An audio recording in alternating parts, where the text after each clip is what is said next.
church in here.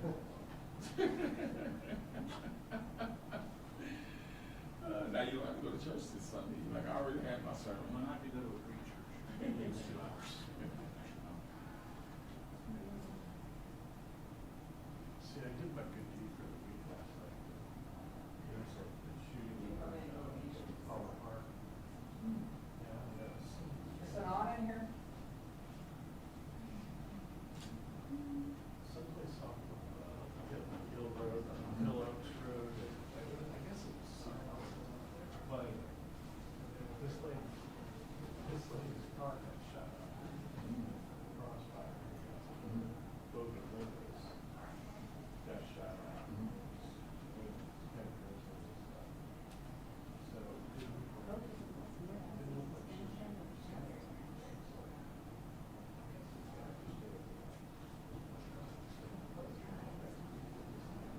Oh, wow.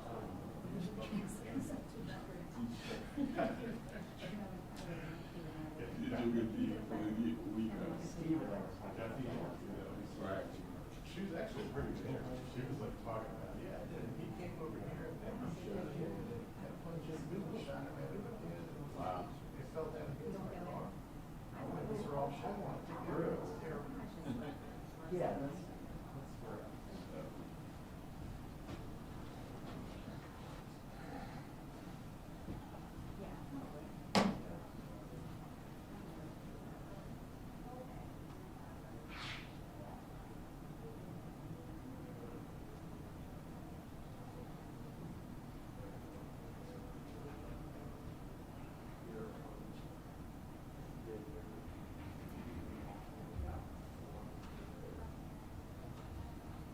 Oh, that's right.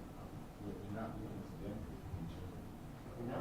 No, they reassessed their assignment and they kind of downgraded. She's too high for government to really take it, so she said no. Yeah, so you're staying here. A little bit. We're put in some overseas stuff, so. Oh, wow. Jordan, Bangkok, Wow. Saudi Arabia, Cairo, Mexico City's closest. I went to Jordan, she loved it. Yeah, a lot of stuff. Oh, yeah, you could. Most of them. Yeah. No, I don't get. I get. I'm gonna go Does that mean I'm gonna see you all the time again? in Germany? Yes. Now, You're not going to. that you may leave now. Are you still with Brad mostly? Yeah. He's in. Florida. Where is he? He's always at stuff. No. I should tell him, yeah, you're one. I showed you his pictures on my iPad. Did they actually hunt? Oh, Are you serious? I'll show you some pictures later. They're small, right? I mean, they can go for at least 60 inches long and 70. Wow. 68 inches. Wow. Oh, 6 feet. I mean, what do you do with them? You don't. You gotta take your eye and make sure you got She has planes here. And then she thought there was a chance that she was going to figure out what would be more well. She actually called me. Is there like a seasonal thing? Well, you're right. Oh, She was getting, she found out.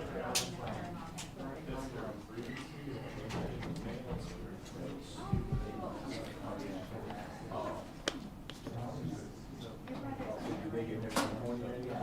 Well, they get dumb, they get mean. We got her home. But anyway, so I was. They like attack people's small dogs and stuff.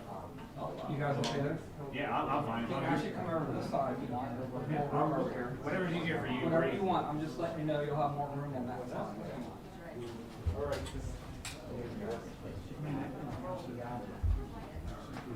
Yes, sir. She's had surgery. I got one. Yeah. Okay, man. Okay, brother.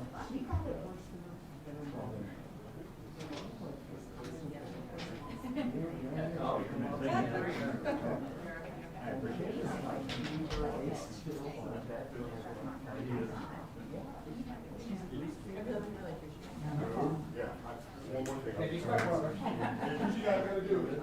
You know, it's like I was running late.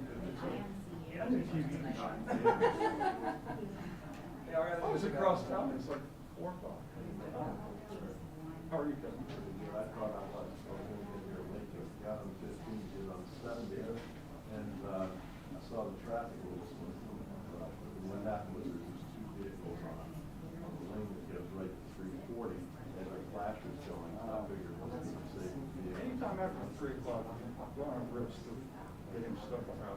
You gotta get this mic out. From the convoy, I thought the convoy was over, it was on 270. Well, they're doing it every day. What do you think that's for? Yeah, that's what I was trying. I Diesel filled fuel up. is right though. I filled up. It was kind of just normal vehicles, but $60 to fill my car. Yeah, my car I've got is gas $6. forever. I like haven't had a good gas in a while. I get gas a lot, and it's usually $36, now $62. Double, like straight up double. $20 on Sunday for my Mitsubishi Lancer, which is a 4-cylinder. Yeah, it's rough. Well, we It's just- just like, running about now. We were trying to catch the convoy, and we were talking about it all weekend. And I was in touch with Julio, the photographer for AP in Baltimore, and he was staying in touch. In fact, he was going to go to Hagerstown. He was staying in touch with AP, who somehow thought they knew what was the plan and everything. He was going to let me know. They announced Saturday they weren't going. Well, press release early Saturday morning, saying they're not going to. There's 5 of us, and I was like, thank God my other car. Texted me and said, yeah. It's a little cheaper than that. They're my stuff and my truck. I live right on the off of the You that big old flag?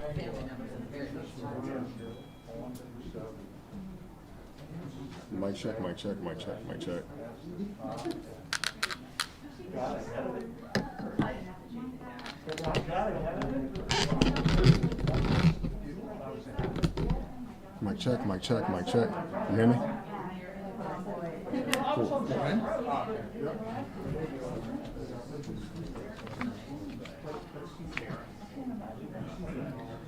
Okay, 2 minutes, we'll get started.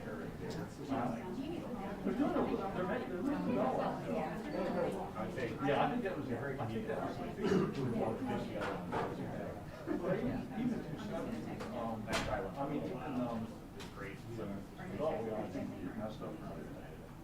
What did they just say?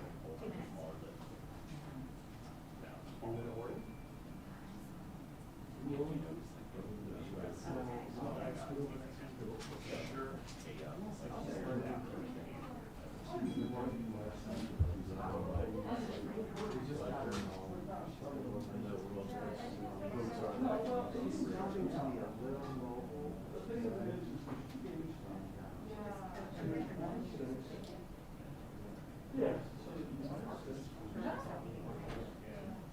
And then after that, Right.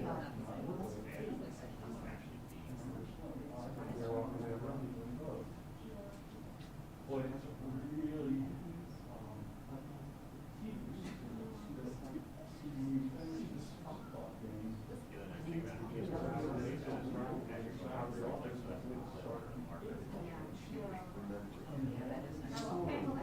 Because I have a question too.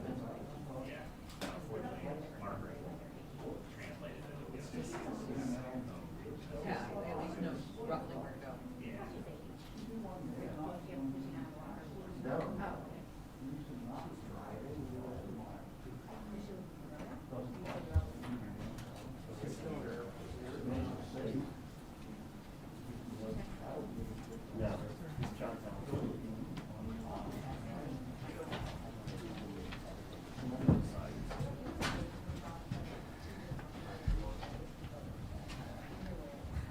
Did you get it, Sophia? Good afternoon. My name is Todd Weibel. I'm the PIO spokesperson for the Frederick County Sheriff's Office. Today we're going to give you an update on the Middletown Middle School social media threats. So at approximately 9 a.m. on Wednesday, March 9th, the Frederick County Sheriff's Office, along with the Frederick County Public Schools, was notified of some social media threats targeting black students at Middletown Middle School. Through our investigations to the Frederick County Sheriff's Office and in collaboration with the Frederick County Public Schools, we were able to determine 3 students from Middletown Middle School were involved. Those investigations have went into last night and into today, and here in just a little bit, we're going to release the charges that are forthcoming for those students. It is now my honor to turn it over to Frederick County Sheriff Chuck Jenkins. Good afternoon. Thank you all for coming out.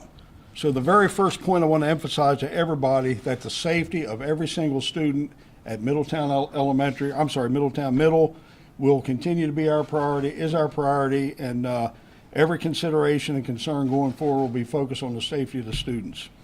So since the threat surfaced on social media yesterday, the Sheriff's Office has made this investigation our priority. We placed enough deputies and resources into this investigation that we were able to identify those responsible and the ones that posted the threats and bring the situation to closure by arrest. Middletown's a very close-knit community. It's got an excellent local school system and feeder system. It's really too strong of a community to allow this to divide Middletown.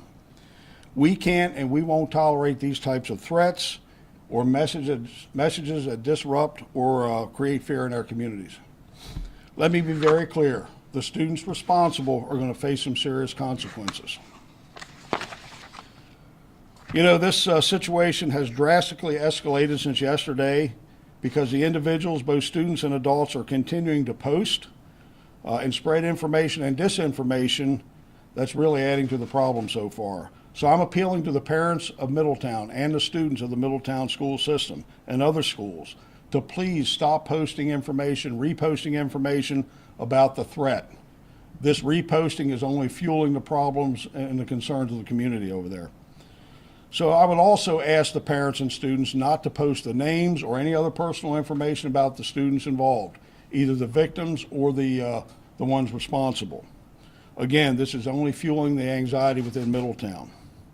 So I would say let the investigative process work, let the juvenile justice system do its job, and then the Frederick County Public School System will make its own separate decision on the appropriate disciplinary actions.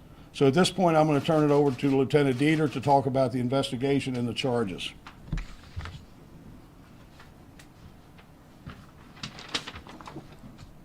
Good afternoon. I'm Lieutenant Jason Deiter, Frederick County Sheriff's Office. I'm the SRO commander. So yesterday morning, we received information from one of our patrol deputies who received a call from a concerned parent within Middletown about some disturbing images that were located online. The information was also passed on to Frederick County Public Schools. The Frederick County Sheriff's Office was already at the school dealing with a separate incident unrelated at the time, and we immediately started our investigation and called the first student into the office. Very quickly during the investigation, we were able to determine there was no active threat to any students or staff or community members at that time. We continued with our criminal investigation, identified the 3 students in collaboration with our partners with Frederick County Public Schools. We went out to some of the students' houses. We received a 100% compliance from their family that were involved in the situation. We accounted for all the firearms that you saw in the pictures. 2 of them were fake. I think one was a BB gun and one might have been an airsoft. We continue with the investigation because it's quite complex. There's a lot of people that had to be interviewed. There are some forensic downloads that need to be conducted of the cellular devices because we knew that these images were shared online on Snapchat. Our school resource officers worked through the evening into late night hours, downloaded the phones and reviewing them, developing additional leads that we would have to go on this morning. We followed up with several leads and talking with additional witnesses involved with the case, and we closely worked in consultation with the Frederick County State's Attorney's Office, the Juvenile Division. After having consulting with them early this afternoon, we're going forth with the following charges. So all 3 students will be charged with CR 10304, which is a hate crime, race, religious crime, person or group. They did threaten to commit a crime to wit, assault against the African American community, motivated in whole or in substantial part by the group's race. And 1 additional student is also being charged with possession of a firearm by a minor. Did, being under 21 years of age, possess a regulated firearm to wit, and it describes the firearm that the student had. This in this situation was a handgun. This investigation is still ongoing. We still have a lot to cover. We have additional students that may have received these messages directly from the students that we're holding responsible today that we need to interview. It's going to be quite a lengthy investigative process because we also want to make sure that we don't want to interrupt school activities for these students more than it has to be done for those who might be victims or additional witnesses. It's going to be ongoing and over the next week or two. So thank you. Okay, so now I would like to introduce to my left Dr. Eric Lowers Phillips. He's the Executive Director of Public Affairs for Frederick County Public Schools. Good afternoon. Thank you for being here this afternoon. I'm here with our interim superintendent, Dr. Mike Marco. Ever since Frederick County Public Schools was made aware of the social media threat and the hate speech within that message, our primary focus has been the safety and well-being of our students, staff, and the community, particularly the Middletown middle community. Racism in FCPS is unacceptable, and the hate speech directed toward the Black community is unacceptable. We know that while there was no immediate threat and students remained in school yesterday, the posting of those images and the language found in those images caused harm. They caused our students and staff and the families of our students to feel unsafe, and it is unacceptable. Frederick County Public Schools does not tolerate discriminatory language and hate speech toward any group or person based on their identity. The Middletown Middle students identified in the posts are not allowed on school property or school premises at this time. Disciplinary actions from FCPS will be forthcoming pending the completion of the investigation by our sheriff's office. Once we found out these social media posts were out there, we immediately sent support, student support to our school to make sure that our students were well cared for, that they had someone to talk to, and to also make sure that our staff had the support that they needed to be able to care for and provide for the needs of our students. This year, unfortunately, we have encountered social media threats of various types. With all of these, we fully investigate the threat. We have threat assessment teams at each of our schools, and we have a district office threat assessment team. Those two teams come together and they assess the level of the threat. That determines the support that's needed for the students of the school, but it also determines the disciplinary action that will be taken towards those students posting the threat, and it also addresses the support that that student needs so that they don't do it again. We want to remind families that we take all social media threats seriously. Families can help us by encouraging their students to think before they post something on social media and to monitor their students' social media activity. It is also important that we remind our students and the adults in our community, as you heard Sheriff Jenkins state, do not repost such images. The reposting of such images continues to re-traumatize those individuals that are viewing them. It is not acceptable and it does not help. We want to also remind our community that while we know that there are things that we need to do as a school system, we're also aware of the things that we are doing. But this is not a school system issue. This is a community issue. We cannot tolerate hate speech as a community, and it requires all of us pointing the finger at ourselves to examine what we are doing to make sure we prevent these types of things from happening. Prevent hate speech, prevent discriminatory speech. And with that, I'm going to turn it back over to Sheriff Jenkins.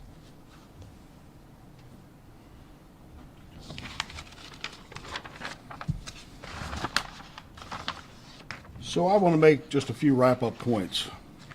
So in light of the incidents last week at Urbana High School and Ballinger Creek Middle and now Middletown Middle today and yesterday, I emphasized the need for parents to pay closer attention to what their kids are posting and sending on social media. Remember, as a parent, you have the right to take these devices away. The kids don't own them, you do. I'm calling on the Board of Education today to consider policy to prohibit or heavily restrict cell phones and electronic devices in the schools or in the classroom during the school day. I think that would be a great start in trying to reel some of this in. These incidents have disrupted classes, learning, education as a whole, not to mention alarming the parents and the communities. I was out at Ballinger last week, and the panic in people's eyes and faces, you really can't describe it. Lastly, I think the public should realize the amount of time, manpower, and resources of law enforcement and public safety that are spent on these types of threats every time they occur. Because like Lieutenant Deiter said and Doctor said, we run these out the entire way. We don't shortcut them. We can't shortcut them. You know, we can't continue this pace. We're expending our resources. We're wearing our people out. And again, this is all, in my mind, preventable. So thank you, and I think at this point we'll field some questions. Sheriff, Hold on one sec. So what we're going to do is we'll take your question one at a time. I'm going to repeat it so that everyone can hear it, and then we'll bring the right person up. So go ahead, ma'am. Sheriff, can you talk about the lead up to this, what you've learned in talking to students? You might have preceded these threats and, sorry, there's one other thing. Yeah, that was basically. So you're asking for what led these students to do this? Is that what you're basically asking? Yes. Okay, Lieutenant Deiter, I I think. believe you do better, sir, Yeah. but Lieutenant Deiter. So that's something that we were actively looking at. If there was any kind of incident that sparked these photographs and these hateful messages and stuff, so we are actively looking at that. Right now, we don't have anything that leads to why this was done, other than it was shared over a group chat. The second part was, were there any specific students that were targeted? No, we at this time through the investigation we conducted, there was no specific students named. I could add to that. Yeah. If I could just add to that, when we talk about students that were targeted, every black child was targeted. Every black community member was targeted by the posting of those messages. Next. Go ahead, ma'am. The incidents at Urbana and Ballinger you mentioned, is there any connection to what happened in Middletown this week? So the question was the incident at Urbana and Ballinger Creek Middle School last week. Is there any connections to that? Lieutenant Deiter, you want to speak to that as well? No, there's no connection. The one at Urbana and the one at Ballinger Creek, we feel that were off of a TikTok challenge, but they were unrelated. And the students are being charged as juveniles in this case, the 3 students? Yes, ma'am. So can I just get, we're talking about 4 pictures total, but some of them were the same individuals. We're talking about 3 kids, 8th graders. And can you give us ages on the kids? And finally, can you just talk about how significant this charge is? So I will go into these. They were under the age of 16. They were students at Middletown Middle. They were 8th graders. It's a significant charge. I mean, in my career, I've been here over 19 years, and I've only really seen a hate crime charge be charged 1 or 2 times. Like, this is significant. And once we filed the charges already, and this will then go on to the state's attorney's office and the Division of Juvenile Justice.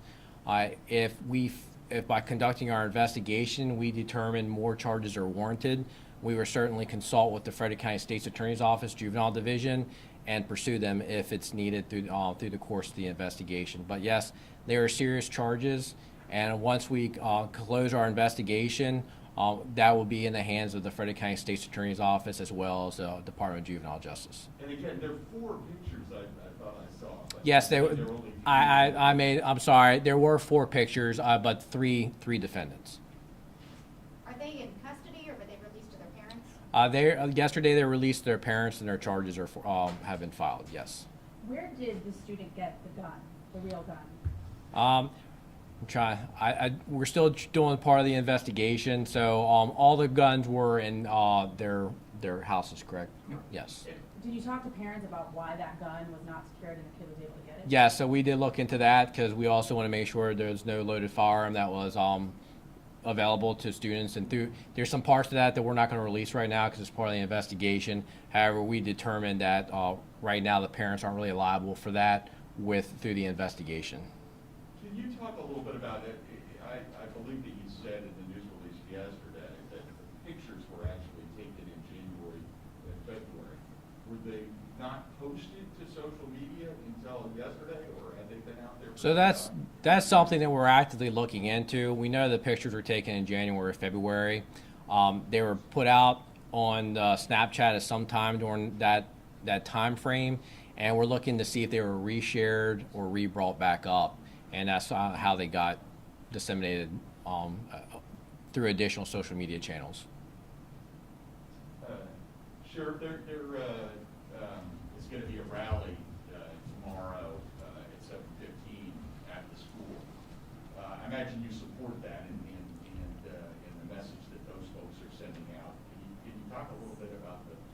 you want to send out to our community? Well, I think I've sent my message out through my comments today. I'm not sure what the message is. I think it's going to be a PTA rally, as I understand it. I will be there, as will my staff, and if they have concerns, we'll address those concerns, or questions, we'll address them. I'm not exactly sure what their message is going to be, but I've made my comments today, and we're pretty clear on it. We are not going to tolerate this. And then maybe, Sir Eric, do you want to comment on that as well? Yeah, representatives from the district office will also be present tomorrow. Our PTSA they've come together on their own to make sure that there is a representation of support for all members of our community, but also to speak out against this type of speech from happening and these types of actions from happening within our community. Again, we want to make sure that we help our community understand these are the actions of a small group of the community. They do not speak for the entire community or the thoughts or feelings of an entire community. So our community is rallying together to make sure that we show our support for our students, for our schools, and for our staff. Dr. Loris Phillips, are you seeing, what kind of response are you getting from the students to the resources that you're making available to them? Are they reaching out for those? So I was at Middletown Middle for the majority of the day today, and some students are taking advantage of those resources. But we have to keep in mind that our teachers are working with our students every day and our school administrators. So many of our teachers have allowed space within their rooms to be able to have conversations related to the social media threat and other types of situations like these. And so our students are able to talk to them. And we also need to be aware that some students aren't comfortable having those conversations with the adults in the building, and that's okay as well, as long as there's some adult in their life that they can go to and share their thoughts and feelings on this. They're still trying to navigate it. If I'm being frank, as adults, we don't do a great job of having these conversations ourselves. From the school perspective, have they been expelled, these students involved? Or? So according to Maryland Code, we cannot share any disciplinary action or the specific disciplinary actions that we take. As I shared with you, discipline is forthcoming. We do so, we take that very seriously. But again, we're waiting for our sheriff's office to finish the investigation. And the reason for that is administering discipline now may impede that investigation. And there may be things that come forth from the investigation that informs the discipline that will be administered. But Eric, you said that they are not welcome on campus. I didn't say they're not welcome, but they're not on school premises at this time. So they were dismissed to go home yesterday, and that was based off of principal discretion. Understanding the situation, understanding that discipline is forthcoming, and understanding that, again, our sheriff's office needs to investigate the situation. And with the students present in the building, that's something that hinders that investigation. So have they been barred from the building? I'm not going to use the word barred. They're currently not present at school for the remainder of this week and until the investigation is done. Is the state's attorney here? Because the state attorney's office will be prosecuting this, it is ethically not good for them to be here right now to be part of this. But we have been in constant consultation with them throughout this entire process, and that's how we got our charges. Kevin, did you have a question? You're good? Anyone else? Let me make Yep, two yep, real quick, important yeah. comments. So, two other things I want to point out. So last night I was receiving calls at home up until close to midnight. Two things I want to emphasize and point out. We do not believe there's any additional threat to the public in Middletown whatsoever. Secondly, a little bit of criticism that I got that we didn't respond quick enough. Not true. As soon as we found this out, we were on it. We've deployed a tremendous amount of manpower over to Middletown for 2 days, well into last night. I don't think any agency could have gotten there any quicker and have accomplished what we have in 2 days. So I will, again, if that's a comment out there, if that's a criticism, absolutely not true. My men and women have worked hard on this, and I think we brought it to a close pretty quickly. I want to clarify one thing. So, and this is probably for the school system. Are they up there? You said they're not present on campus, but parents want to know: are these students allowed back on campus? I guess that's what the answer we're looking for. Any discipline that is going to be given to the students, we can't share publicly that discipline. Okay, so you can tell. All right. Thank you. Any specific disinformation you would want to clarify? I know you said that things were being spread on social media. Well, I think, I don't know specifically. Listen, I've seen the pictures, I've seen the post briefly, but as I understand it, again, from callers last night, there was disinformation that was spread, there was concerning misinformation that was spread. That's why I've asked for parents and students to stop posting and reposting and let this go. Just let this whole situation go. Let us do our jobs, let FCPS do their job, and let the juvenile justice system work. But Sheriff, you're not saying the respondents are posting, is it? No, I'm talking generally the community in general, yeah. Lieutenant Deiter would like to add something. Yeah, so I was monitoring social media last night, and I did see some of the images being reposted and reshared on the website, and it re-traumatizes those involved. And to the point where we were trying to say that we did receive some information that we weren't taking this serious. I will say that when I opened those images up to look at them, it was something that shocked the conscious. It was very alarming. And we got to work on it very quickly with our partners from Frederick County Public Schools and used every investigative means to bring a resolution to where we're at today. And we're going to continue with that and provide every available resource and investigative method that we can moving forward, like we do every other threat that we receive in our school system. Depending on the context of the repost, could those reposting it face charges? No, I think that some of them are resharing, is getting the information out there, not thinking through about re-traumatizing, kind of hindering our investigation, because we want to be able to interview those who may have received those posts from the three involved. And we have to kind of work through that. And with school threats that we've dealt with a lot, we quickly shared those posts with the Frederick Police Department, who also has school resource officers within the city of Frederick, because we know that information can be shared with students there, alarm parents there thinking that those three could be at their school. And we're running multiple investigations when we already consolidated, we know it's at one school. So we don't want to keep that misinformation getting out there, and another parent that might not know what's going on, then we're receiving a threat possibly from another school when it's actually all related back to the incident here in Middletown. Hey, LT, can you go back and tell us how it rises? What is the level? What's a social media post versus a hate crime? How does Maryland law define this as a hate crime? It's right. Let me get to my papers here. It's right into the writing here. Did threaten to commit a crime to wit assault. So they threatened the assault by the wording in the post against the African American community. So that's what elevated it to the hate crime, and it motivated in whole or in substantial part by the group's race. So that's what triggers it over to a hate crime. You mentioned a couple of times talking to people who received the post. Was it direct message to any individuals? That's something that we are working through with our investigation now. Yes, sir. Jason, these individuals' cell phones or electronics, have you been able to secure those, and has that Yes. been any piece of your investigation? We have those. We had those devices, and we have our forensic examiners were able to download all their contents. And as you know, a cell phone is like a small computer. It's a lot to go through. So that's also being actively looked at also. And yeah, we did get consent from the parents of those involved to search those devices. They cooperated with this? Yes, the families did cooperate with us and didn't give us any issues. Thank you. Are you looking at the potential to charge anyone else in this case, be it students, parents, adults, or is this case closed? No, this is a continued investigation. We got to the point where we could issue charges, and that's what we've done. And if the investigation continues to lead us another direction, or other charges are warranted, whether it's against an adult or a juvenile, we will consult with the State Attorney's Office to our investigation and make the proper disposition. Are these suspects male or female? I think we're going to stay away from those identifying characteristics right now.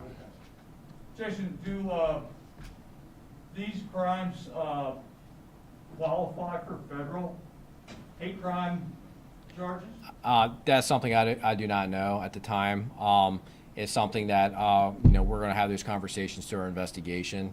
But yeah, again, this is something that we don't deal with very often, and it's not that often that we have these types of charges. So we always do consult with our federal partners when appropriate. Yes, ma'am. Go ahead, ma'am. I'm just, wondering about the Black families that have been, affected by this. Have parents been coming to the school to ask for, some help, or have you been in touch with Black families in our community? I mean, what is the follow-up for them? Do you get involved with that, and I can answer a little bit. Again, I've been able to speak to some of the families in the Middletown Middle community today. And of course, the concern, it's one thing for us to say our students and staff are safe, and physically they are within our buildings. But I think it's important to note when these types of images are posted, when this type of language is seen, that hurt is there. It re-traumatizes folks. It harkens back to images that we've seen historically, and takes people back to those moments and those time periods in their life. So what I can say in sharing with parents and listening to their concerns is that we're providing every support that we can in our schools to make sure that our students and their families feel safe and supported, understanding that there's a lot more that we need to do, not just as a school, but as a community. There are some families that have decided to move their children into virtual because of this situation.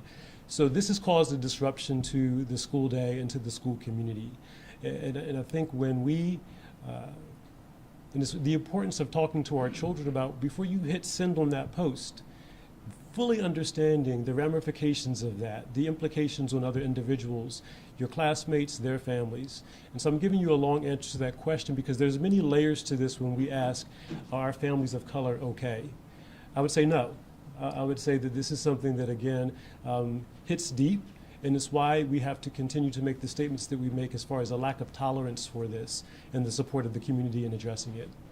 Follow up, I mean, you know, the importance of charging these students that, you know, participated in these hate crimes, you know, that's important, but I just feel like we can't let this go by without having some kind of policy or, you know, making sure the community does something to stop these from happening, you know, or investigate, or, you know, I don't know what the answer is, but I don't think the end of it is just charging them and moving on. Well, you mentioned two important pieces. We do have policy and regulation as a school system that addresses this. Those are words on paper. To make sure that we don't have to put into place the consequences because of actions related to hate speech or discriminatory practices, it requires the other piece of what you said, the entire community. So it's an education, it's an awareness that the entire community needs to have so that we can help our students and some of the adults in our community understand that it's not okay.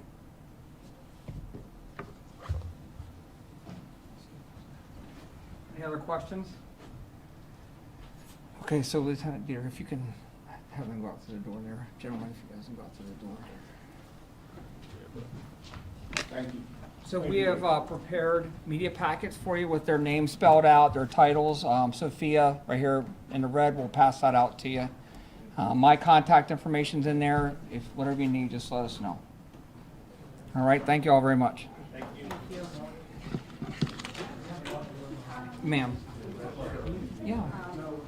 So these are the posts that we have seen. Okay. This one, Yep. this one. Yep. There's two additional photos.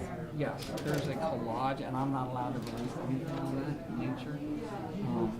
There's a collage that shows 4 photos in it, and 2 is of the same boy.